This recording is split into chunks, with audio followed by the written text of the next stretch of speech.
Belarus के सदर की army chief general Asim Munir से मुलाकात हुई है। बाहमी दिलचस्पी के उमूर, दिफाई ताउन और इलाकाई सलामती पर तबादला ख्याल किया गया।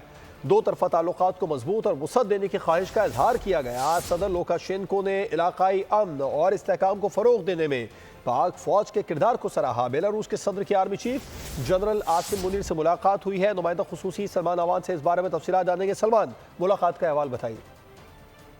ये मुलाकात आज इस्लामाबाद में हुई है और इस मुलाकात में बाहमी दिलचस्पी के उमूर पर तबादला ख्याल किया गया और खास तौर पर दोनों ममालिक के दरमियान मुस्तकबिल में दिफाई ताउन और इलाकाई सलामती के हवाले से ताउन को फरोग देने के ऊपर खास तौर पर बातचीत की गई। रीजनल सिक्योरिटी डायनामिक्स जो है वो इस मुलाकात का अहम मौजूद है। आर्मी चीफ ने खास तौर पर बेलारूस का जो कंट्रीब्यूशन है अहम आलमी व इलाकाई उमूर के हवाले से उसको सराहा और उनका कहना था कि पाकिस्तान भी बेलारूस के साथ दो तरफा ताल्लुकात को फरोग देने का कहा है। इस मौके पर सदर अलेक्जेंडर लुकाशेंको ने पाकिस्तान की मुसल्लह अफवाज की खास तौर पर तारीफ की, इलाकाई अमन के हवाले से, इलाकाई इस्तेहकाम के हवाले से, और खास तौर पर उनका कहना था कि दहशत गर्दी के खिलाफ जंग में पाकिस्तान की मुसल्लह अफवाज की कुर्बानियां लायक तहसीन हैं। जी सलमान अवान, आपका शुक्रिया तफसीलात बताने के लिए। बेलारूस के सदर की army chief general Asim Munir से मुलाकात हुई। बाहमी दिलचस्पी के उमूर, दिफाई ताउन और इलाकाई सलामती पर तबादला ख्याल किया गया।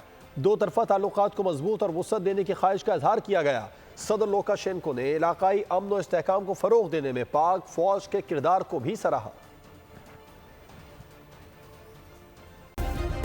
सब्सक्राइब करें और बेल दबाएं ताकि कोई खबर रह न जाए।